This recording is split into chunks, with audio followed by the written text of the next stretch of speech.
Have you ever heard of a book that no one in the world can read? A mystery so deep it's baffled the greatest minds for over a century? Today, we're diving into one of history's most fascinating enigmas, the Voynich Manuscript. Picture this, a beautifully illustrated, handwritten book dating back to the early 15th century. It's filled with elegant script and bizarre, colorful drawings of plants that don't exist, strange astronomical charts, and what look like tiny people bathing in green liquid. Sounds intriguing, right? Here's the catch. The entire book is written in a language or code that has never been deciphered. Not a single word, this isn't just some forgotten relic. The Voynich Manuscript has been studied by top-tier cryptographers, linguists, and historians. Even the codebreakers who cracked the Enigma code during World War II took a shot at it and failed. For over 600 years, this book has held its secrets tight, earning it the nickname the world's most mysterious manuscript. It was rediscovered in 1912 by an antique book dealer named Wilfrid Voynich, who found it tucked away in a Jesuit college in Italy. From the moment he laid eyes on it, he was obsessed. And he wasn't alone.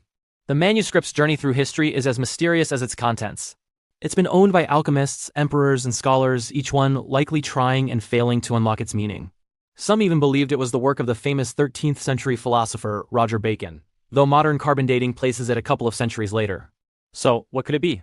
The theories are as wild as the illustrations themselves. One of the most popular ideas is that it's an elaborate hoax. Perhaps a clever trickster from the Renaissance created this nonsensical book to sell to a wealthy, unsuspecting collector. It would have been the ultimate scam. But there's a problem with this theory.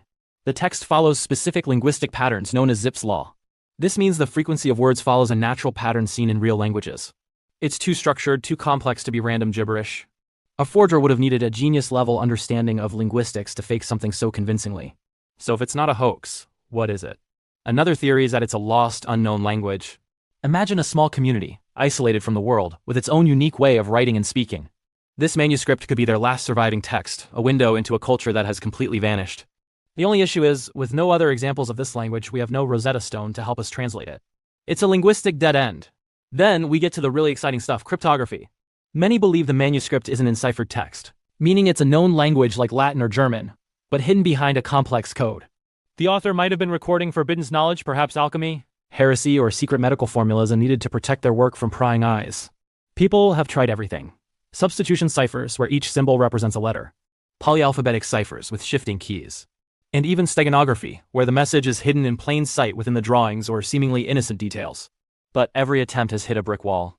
The code is simply too good. Let's take a closer look at the contents. The book is divided into several sections based on its illustrations. The first and largest is the botanical section. Each page features a large, detailed drawing of a plant. But these aren't your average garden variety flowers. Many are chimeras, combining parts from different, unrelated plants. Roots of one, leaves of another, flowers of a third. None have ever been definitively identified. Are they plants from a forgotten continent? Or purely from the author's imagination? Next is the astronomical section. It's filled with circular diagrams that look like zodiac signs, constellations, and suns with human faces. But again, they don't match any known celestial charts from that period. The symbols are unique, the arrangement's unfamiliar. It's like looking at a map of a different solar system. Then there's the balneological section, which is probably the weirdest of all. It shows networks of pipes and tubes connecting pools and baths, where dozens of small naked figures, mostly female, are bathing. The liquid is often green or blue. What does it all mean? Are they depicting a communal bathing ritual, a form of hydrotherapy, or some kind of allegorical story about the human body or soul? It's completely bizarre and unlike anything else from that era. There are also sections that appear to be pharmacological, with drawings of plant parts like roots and leaves next to what look like apothecary jars, as if they are recipes. And finally, a section of continuous text with small star-like symbols in the margins, which some have dubbed the recipes section. Maybe it's a cookbook for an otherworldly cuisine? In recent years, artificial intelligence has been thrown at the problem. Researchers have trained powerful algorithms on the manuscript, hoping a machine could spot patterns that humans have missed. There have been a few tantalizing claims of breakthroughs. One AI study suggested the language was a form of anagrammed abbreviated Hebrew. Another pointed to a proto-Romance language. But so far, none of these claims have led to a full, verifiable translation. The manuscript guards its secrets even from our most advanced technology. So, what do I think? Part of me loves the idea of a brilliant alchemist or a forgotten genius creating a cipher so perfect it remains unbroken for centuries. It's a testament to human ingenuity. But there's another equally compelling possibility, that the Voynich manuscript has no meaning at all. Not a hoax in the sense of a scam, but perhaps the work of someone experiencing glossolalia or speaking in tongues and writing it down. Or maybe it was created by an outsider artist, a visionary who created their own private world of words and images that only they could understand. In that case, the book isn't a puzzle to be solved, but a piece of art to be appreciated for its sheer beautiful strangeness. The mystery is what makes the Voynich Manuscript so captivating. It's a locked room and we can't even find the keyhole, let alone the key. It challenges our fundamental assumption that if something is written down, it's meant to be read and understood.